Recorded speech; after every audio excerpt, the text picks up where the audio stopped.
Herkese Tatlı Sanatı Mutfağı kanalımdan merhabalar. Bugün sizler için görseliyle muhteşem olan lezzetiyle çok beğeneceğinizi düşündüğüm bir kurabiye tarifim var. Hindistan cevizli, beyaz çikolatalı, sütlü çikolatalı şahane lezzet. Özellikle kurabiye hamuruna bayılacaksınız. Un kurabiyesini seviyorsanız bu kurabiye tarifi tam ölçülü, tam garantilidir. Çok beğeneceğinizi düşünüyorum. Fazla vakit harcamadan hemen bu güzel kurabiye tarifime başlayalım. Öncelikle uygun bir kabımızın içerisine bir adet yumurtamızı ekleyelim. Bir çay bardağı pudra şekeri ekleyelim. Bir çay bardağı sıvı yağ ekleyelim. Kullanmış olduğum çay bardağı ölçüm 125 mililitredir. 125 gram oda sıcaklığında beklettiğim tereyağımı ekliyorum. Tereyağı yerine dilerseniz margarin de kullanabilirsiniz. Ama her zaman belirttiğim gibi ben hep tarifimde tereyağı kullanıyorum. Hem lezzet açısından hem de sağlık açısından tereyağı kullanmanızı tavsiye ederim. Çırpıcı yardımıyla güzelce karıştıralım. Sonra diğer malzemelerimizi eklemeye devam edelim. Bir çay bardağı nişasta ekliyorum. Mısır nişastası kullandım. 3 su bardağı un ekliyorum. Kullanmış olduğum su bardağı ölçüm 200 mililitredir. 3 su bardağı un tam yeterli geldi bu tarifimde ama her zaman söylediğim gibi bazen yumurtanın büyüklüğüne küçüklüğüne göre değişkenlik gösterebiliyor. O yüzden un miktarını kontrollü bir şekilde eklemekte fayda var. Bir paket toz vanilya ekliyorum ve bir tatlı kaşığı hamur kabartma tozu ekliyorum.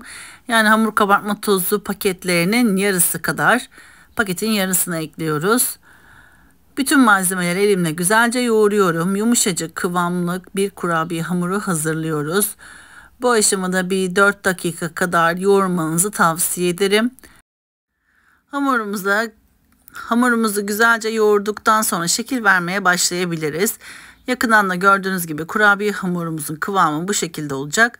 Yağlı kağıt serili fırın tepsimize kurabiye hamurumuzdan ceviz büyüklüğünde parçalar kopararak avucumuzun içerisinde bu şekli verelim. Öncelikle ben silindir şekli veriyorum. Sonra hamurumun alt ve üst uçlarını sıkıştırıyorum. Bu şekilde şekil veriyorum. Sonrasında tam ortadan bir kürdan yardımıyla çizik oluşturuyorum.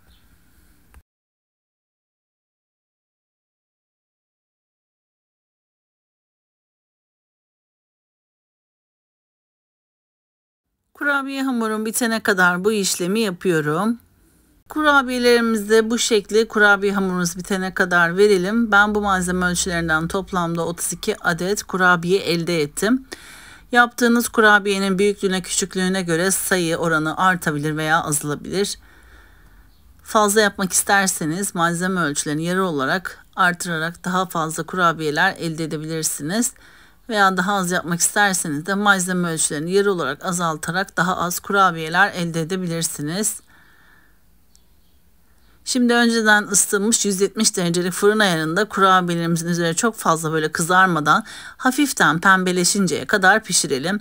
Ben fırında yaklaşık 13 dakika kadar tuttum. Çok güzel ortası kabardı ve açıldı.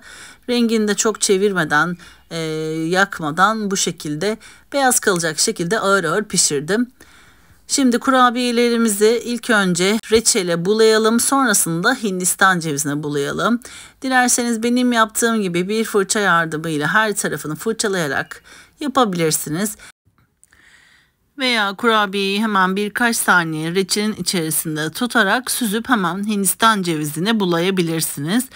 Ben bu tarifimde gül reçeli kullandım. Dilerseniz kayısı reçeliyle, şeftali reçeliyle, vişne reçeliyle de yapabilirsiniz. Sadece taneleri olmasın reçelin bu şekilde suyuyla yapıyoruz.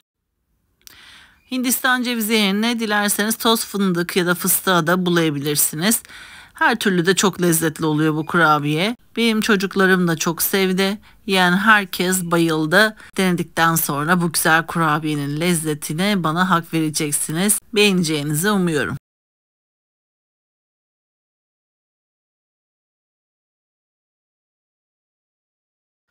Kurabiyelerimi hazırladıktan sonra 100 gram erittiğim beyaz çikolatanın içerisine 1 yemek kaşığı sıvı yağ ekliyorum ve devamlı karıştırıyorum. Hafiften akışkan olmasını sağlıyor. Böylelikle kaşıkla çok kolay bir şekilde kurabiyelerinizin üzerine sürebilirsiniz. Beyaz çikolatayı her bir kurabiyenin tam ortasına sürecek şekilde hazırlayalım. Tüm kurabiyelerimizin ortasına sürelim. Sonrasında sürülebilir çikolata veya sütlü çikolatayı benmari usulü hafifçe ısıtıp eritelim. Ben sürülebilir çikolata kullandım. Sürülebilir çikolatadan çok az, bir yemek kaşığından biraz fazla olacak şekilde bir kaseye yerleştirdim. Cezvenin yarısına kadar su ekledim. Kısık ateşte cezvenin içerisindeki suyun buharıyla sürülebilir çikolatayı biraz daha akışkan hale getirdim. Aynı yöntemi yapacaksanız sütlü çikolatayla da yapabilirsiniz bu şekilde. Kurabiyelerimize beyaz çikolatayı sürdükten sonra elinizle şöyle bir sallayın. Kurabiyelerinizin üzerindeki beyaz çikolata eşit bir şekilde yayılacaktır. Şimdi sürülebilir çikolatayı biraz ısıtmıştım. Buzdolabı poşetinin içerisine ekliyorum. Ucuna çok az iğne ucuyla delik oluşturuyorum. Sonrasında beyaz çikolatanın üzerine aralıklı olarak 3 damla çikolatayı beyaz çikolatanın üzerine damlatıyorum. Ve kürdan yardımıyla hemen ince bir şekilde çekiyorum. Sizlere de yakından gösteriyorum. Sıkma torbanız varsa eğer bu işlemi sıkma torbasıyla da yapabilirsiniz. Ben buzdolabı poşet içerisine ekledim. İğne ile de hemen ucunu deldim. Bu şekilde noktacıklar oluşturuyorum. Sonrasında kürdan yardımıyla çizgiler oluşturuyorum. Ve buzdolabında bir 15-20 dakika kadar beyaz çikolata ve sütlü çikolata donana kadar üzerine streç filmle çekip bekletiyorum. Biraz üzerindeki çikolataların donması gerekiyor. Ondan sonra sunum yapmanızı tavsiye ederim. Yakından da gördüğünüz gibi çok şık, güzel kurabiyeler oldu. Şimdiden deneyecek olanlara afiyet olsun. Sizler yakından kurabiyenin iç dokusunu, kıvamını izlerken ben de sizler için küçük bir hatırlatmada bulunmak istiyorum. YouTube kanalıma henüz abone olmadıysanız YouTube kanalıma abone olmayı, paylaştığım videolarıma beğeni bırakmayı lütfen unutmayınız. Gün aşırı yepyeni tariflerimi kanalımda sizler için paylaşıyorum. Anında haberdar olabilmek için bildirim zilini lütfen açınız. Böylelikle yepyeni tariflerimi ilk siz görmüş olacaksınız. Bu tarifimi ve videomu beğendiyseniz eğer sevdiklerinizle paylaşabilirsiniz. Beni hangi şehirden veya ülkelerden takip ediyorsanız yorum kısmına yazabilirsiniz. Hepinize teker teker dönüş sağlıyor olacağım.